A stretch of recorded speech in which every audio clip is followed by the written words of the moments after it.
Patriotisme. Certains en parlent comme d'un honneur, d'autres comme d'un devoir. Et puis il y a ceux qui le brandissent pour masquer leurs privilèges. Aujourd'hui, on explore cette confusion dangereuse, quand le drapeau cache l'intérêt personnel.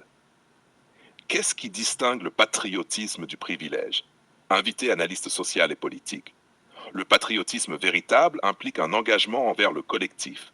Le privilège, lui, se cache derrière un discours nationaliste, mais sert surtout des intérêts individuels ou d'un groupe fermé. Comment le repérer? Facile. Le patriotisme questionne, cherche à comprendre et agit pour le bien commun. Le privilège glorifié ne tolère pas la critique.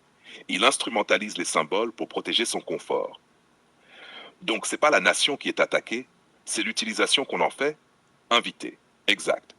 Le drapeau devient un écran, une façade, un outil pour dire moi j'ai raison et je mérite plus. Et socialement, quels sont les effets? Ils sont profonds. Division, exclusion, légitimation de l'injustice. Quand le privilège se fait passer pour patriotisme, la société se fracture silencieusement. J'y peut-on éduquer à faire la différence? Inviter, oui, mais ce n'est pas simple. Il faut cultiver l'esprit critique, apprendre à reconnaître les discours qui servent le collectif et ceux qui servent uniquement l'intérêt de quelques-uns.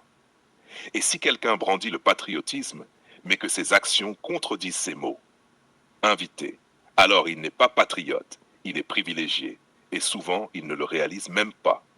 Je dis le danger, c'est que beaucoup y croient, invité. Exact. Le privilège habillé en patriotisme est séduisant. Il flatte l'ego, fait peur aux autres et détourne l'attention des vrais enjeux. Donc au fond, ne confondez jamais les symboles avec l'action. Ne confondez jamais le bruit avec le service. Mais les actions définissent la vérité. Conclusion. Le patriotisme réel se voit dans l'action pour le collectif. Le privilège se cache derrière le discours. Savoir faire la différence, c'est le premier pas pour une société plus juste.